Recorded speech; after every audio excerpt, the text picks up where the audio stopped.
Hello everyone, ಎಲ್ಲರೂ ಹೇಗಿದ್ದೀರಾ? ತ್ರಿಪುರವಾಸಿನಿ ಅರಮನೆ ಮೈದಾನದಲ್ಲಿ ಕೇಕ್ ಶೋ ನಡೀತಾ ಇತ್ತು. ನಾವು ಹೋಗಿದ್ವಿ. ಸೆಂಟರ್ ಆಫ್ ಅಟ್ರಾಕ್ಷನ್ ಅಂದರೆ ಕೇಕ್ ಶೋಗೆ ಈ ರೀತಿ ಕ್ರಿಸ್ಮಸ್ ಟ್ರೀನ ಮಾಡಿದರು ಕೇಕಿಂದ. ತುಂಬ ಚೆನ್ನಾಗಿತ್ತು ಫ್ರೆಂಡ್ಸ್. ಹಾಗೆ ಕೆಂಪೇಗೌಡರ ಸ್ಟ್ಯಾಚು, ಚಾಕ್ಲೇಟಿಂದ ಕ್ವೀನ್ನ ಮಾಡಿದರು. ಈ ರೀತಿ ice cream cake, candy crush house, Christmas toy factory, joker and dark night ಅಂತ, ಮತ್ತು ಬಾವಿ ಥರ ಒಂದು ಕೇಕ್ ಮಾಡಿದ್ರು. ಎಸ್.ಎಂ. ಕೃಷ್ಣ ಅವ್ರ ಸ್ಟ್ಯಾಚ್ಯೂನ ಕೇಕಿಂದ ತಯಾರು ಮಾಡಿದ್ರು.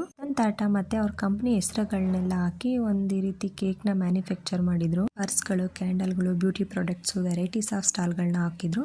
ವಿಂಟರ್ ಸೀಸನ್ ಇರೋದ್ರಿಂದ ನಾವು ಮಾಯಿಶ್ಚರೈಸರ್ ತೊಗೊಳ್ಳೋಣ ಅಂದ್ಬಿಟ್ಟು ಅಕ್ಕ ನಾನು ತೊಗೊಂಡ್ವಿ. Different types of wall show ಪೀಸ್ಗಳಿತ್ತು. ಮತ್ತೆ ಈ ರೀತಿ ಚಿಕ್ಕ ಸಿಲಿಂಡರ್ ಸ್ಟವ್ ಮಾರ್ಕೆಟಿಗೆ ಬಂದಿದೆ. ನಾವೆಲ್ಲಾದ್ರೂ ಹೊರಗಡೆ ಹೋದಾಗ ಕ್ಯಾರಿ ಮಾಡ್ಬೋದು. ಮತ್ತು ಸಿರಿಧಾನ್ಯಗಳನ್ನ ಸೇರಿಸಿ ಒಂದು ಮಿಲೆಟ್ ಮಿಕ್ಸ್ ಮಾಡಿದ್ರು.